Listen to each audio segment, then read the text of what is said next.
cabsada buu yidhi ilaahay subxaanahu wa tacaala. war naartaa ka cabsada, war naartaa lagu hurinaya dadka iyo dhagxaanta.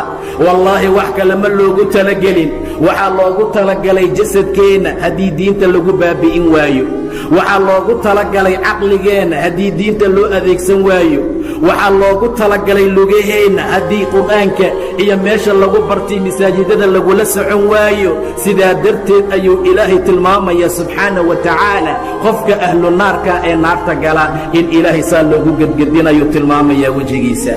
waa lagu dubayaa, waa lagu gedgadoominayaa. aayad kale ilaahay wuxuu ku tilmaamay fakubkibuu fiiha hum walghaawuun, ayaga iyo intii dhumayba waa lagu afgembinayaa. naarta marka la gelinayo si istariixa socda ma jirto. naarta marka qofka la gelinayo afgembi baa loo seexinayaa. fakubkibuu fiiha hum walghaawuun وجنود إبليس أجمعون قالوا وهم فيها يختصمون. إبليس أنت راعي ضمانته وحي أرايا أيبو دودايا تالله إن كنا لفي ضلال مبين. إلهي بانكو دارني بعضي بانكو جرني إذ نسويكم برب العالمين وما أضلنا إلا المجرمين. نمر من إلا مجرمين ما أنا وحكلي ما أنت نوم سقنان الصديق يا صاحبي حميم نومرجا maanta wax noo qabanayaa ma jiro falow hadday noo sugnaan lahayd oo ay noo sugnaan lahayd hal mar oo karasho ah oo noqosho ah mu'miniintaa ka mid noqon lahayn.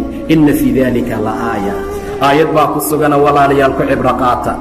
wallaahi naartaa ilaahay subxaanahu wa tacaala uu diyaariyey. naartaa ilaahay qofuu ku dulminayaa male. qof kastaa maanta waxa waa loo caddeeyo, waa loo bayaaniyey. wax walbaa ilaahay khayrkiisii wanaaggiisii waa u sheegay. aan noqona dad caqligooda naarta uga fakada, aan noqona dad diinta inay raacaan, khayrka iyo wanaagga ku dadaalaan. ilaahay suu u badbaadiyey subxaanahu wa tacaala. weli waxaan ku jirnay ahlu naarka si saani ah inaan naarta loo gelinaynin ee si dulli ah loo gelinayo. muxuu ilaahay aayad kale ku yidhi alqiyaa fii jahannama, qabtee ku tuura buu dhahay ilaah subxaanahu wa tacaala. alqiyaa fii jahannama yaa lagu tuurayaa kulla kafaarin caniid, mid kastoo kufriniman badnaa haddana madaxa kaa. aawa dadkii la yidhi salaada tukada ma adigaa nagu leh ku jawaabay caniid, madax adayg. aawa dadkii la yidhi war ilaahay ka cabsada, ilaahay maad naga xigtaa dadkii ku jawaabay aaway.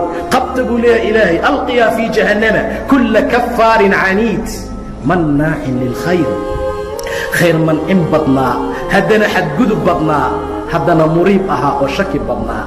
alladii jacala maca allaahi ilaahan aakhara, ka ilaahay micigiisa ilaah kala sameeyey oo shirki sameeyey oo ilaahay keligii ku filnaan waayey oo rabbiyow iyo ilaahayow iyo raxmaanow afkiisa laga waayey oo wax qubuur ku jira iyo wax ilaahay kayrkii u cararayna. alladii jacala maca allaahi ilaahan aakhara faalqiyaahu fi alcadaabi ashadiid, cadaabka adag korida buu yidhi ila subxaanahu wa tacaala. cadaabka kiisa ugu xanuunka badan markaa ku tuura. si saxan ah oo wanaagsan oo soo dhowayn ah maba jirto maamuus ah. waa la ganaa, waa la tuuraa. ilaahay aayad kale muxuu ku tilmaamay yowma yusxabuuna fi nnaari calaa wujuuhihim, waa la jiidayaa gobolnaa. inta malaa'igta silsiladaha loo dhibay ay haystaan yuu ilaahay tilmaamay uu yidhi maalin yowma yusxabuuna, maalin lagu jiidaayo naarta calaa wujuuhihim.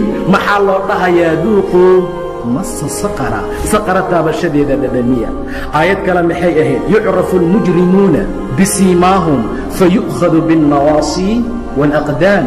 waa la aqoonsanaa mujrimiinta, mama la su'aalayo sida aayadda ka horaysay ee tilmaantay fa yowmaidin laa yus'alu can denbihi insun walaa jaan, la weyddiin maayo.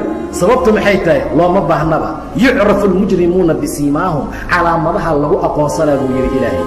fayuuqadu binnawaasi, fooda laga soo qabanayaa iyo walaqdaam. mufasiriinta qaar baa waxay dhaheen waxaa loola jeedaa inta fooda laga qabto yaa saba gadaal loo soo jebinayaa, markaasaa gomadda lagu xiraa iyo cirbaha, markaasaa naarta lagu tuurayaa buu yidhi ilaahay subxaanahu wa tacaala. waciyaadu billaah. walaalayaal xaaladdu xaalad sahlan ma aha. ilaah xaqayaan ka baryaa inuu xaqana waafajiyo. naartaa dhibka badanana ilaahay jasadkeena ka ilaaliyo. muslimiintao dhan ilaah waxaan uga baryayaa khayr iyo wanaag meel kastoo ay joogaan. kii xanuunsanna caafimaad taam ah inuu ilaahay siiyaan ilaahay ka rajaynaynaa. keena baadiyaysanna ilaahay noo soo hanuuniyo, masaajidada noo keeno. keena hanuunsanay inuu ilaahay hanuunka markaa ku siiso. wabilaahi towfiiq. assalaamu calaykum waraxmat ullaahi wabarakaatu.